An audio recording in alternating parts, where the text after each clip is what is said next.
Now we're going to read a small section from another part of the book, chapter 31. Gives another insight into what Laura actually sees from her point of view as pure consciousness. What do you see, Laura? And how do you see? Michael was trying to understand how she could be everywhere and still locate the people and places she wanted. The world she saw apparently looked very different. Well, the best way to explain it is as if I'm the contents of a sphere of awareness that surrounds the entire planet, just like the atmosphere. I'm aware of it in the same way as you're aware of your body. Explain, for instance, how you move your little finger of your right hand. You just do it, but you couldn't explain it, even to yourself. It's a function of intent. Around me are colors, sounds, shapes, more like harmonics, form everything that you know and experience physically as things. Humans, for instance, put out a very specific light beacon, just like a fingerprint. Each one is different and specific for that one person or thing. Once I've made contact with it, I can recognize it again and home in on it easily wherever it is by intent. There is no place it can hide, no tick-tock time is involved. How long, for example, does it take you to think of, say, your bedroom, to be there or anywhere else in your mind? It's instantaneous, right? So you see, time and distance are not factors when using the mind. I'm wherever I focus the lens of my mind as attention. In that instant, I am there, wherever it is, whether it's the moon, the sun, or with you, same thing. So when I focus on you, depending on what I want to experience, perhaps to see with your eyes, share a thought, protect you from something, I alter my focus, my lens, and it just blends in. Remember that I have duplicated and I am familiar with every axion, every neuron and connection of your physical brain and body, and for that matter, any other entity that I have merged with. But tell me, what do you see around you, Laura? What do you do with yourself? What plans do you have? Right now, this minute, what do you see? What are you looking at? I'm seeing billions of lights, dotted in clusters around a faint green-violet sphere, Earth.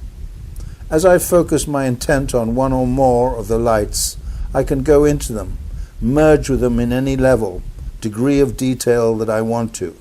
It's like endless onion skins, all the way down to the atomic and subatomic levels. At first I could only manage one or two. Now I'm up to thousands, perhaps almost unlimited. Up close, humans put out huge energy signatures, like blooms, composed of their biofields, even emotions, all contained in different geometrical forms. They look pretty much like smears of colors in a mostly spherical container. The shapes and colors are continually changing, depending on the thoughts. Some are very beautiful. Most are dirty, muddy colors, very unpleasant to look at. So what are mine like? Not very pretty, I'm sorry to have to tell you. You're joking. No, I'm not. Thanks. I'll show you. See for yourself. 2 floors down, there are 3 people working. What your normal vision will fade out as I take over its function. Sit down, relax, see what your world is really like without all your filters and blocking mechanisms. Are you ready? Yeah, go ahead. The room dissolved around him, fading into faint pastel swirls of colors in every direction. There was no solid objects or surfaces. He could see through everything. It was as if he floated in clear fluid. The chair he was sitting on was formed of wavy magnetic lines, while he appeared to float in its center. He could see his body as a cluster of faint light shape that moved when he moved. He crossed his legs. The lines of light shifted and merged again. It was weird, not at all what he had imagined. So how do you orientate yourself here, Laura? Well, at first it was tricky. I told you it was like being mad, no fixed points to hold on to. I referenced back and forth using the standard surroundings of your virtual brain at first, until I was able to make sense of this electromagnetic world. Now I can move around easily. There are many other dimensions that are much, much worse. It's not difficult to get lost here, especially when you move through time-space. Time, as you know it, just does not exist. Special maps with multi-dimensional grids are required to find your way around. It's like a multi-level maze. This is sure very difficult here. I'm already feeling a bit queasy, Laura. No wonder you have been busy running around getting the hang of things. I'm very impressed. Just a little bit more than I need to return to my dream world before I go crazy. That's okay, I understand, Laura said. We will do a little bit at a time. One thing I must show you is a necklace you're gifted with. I want you to see how it really looks. Yes, I would like that, Michael said.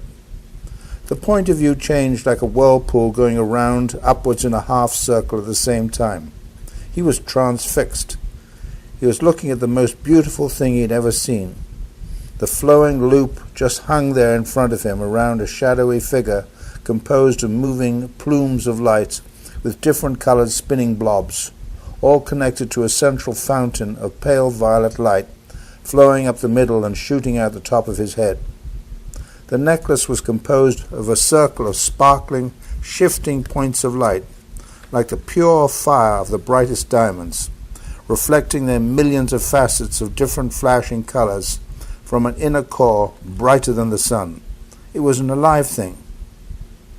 Listen to the sound of their colors as music, Michael.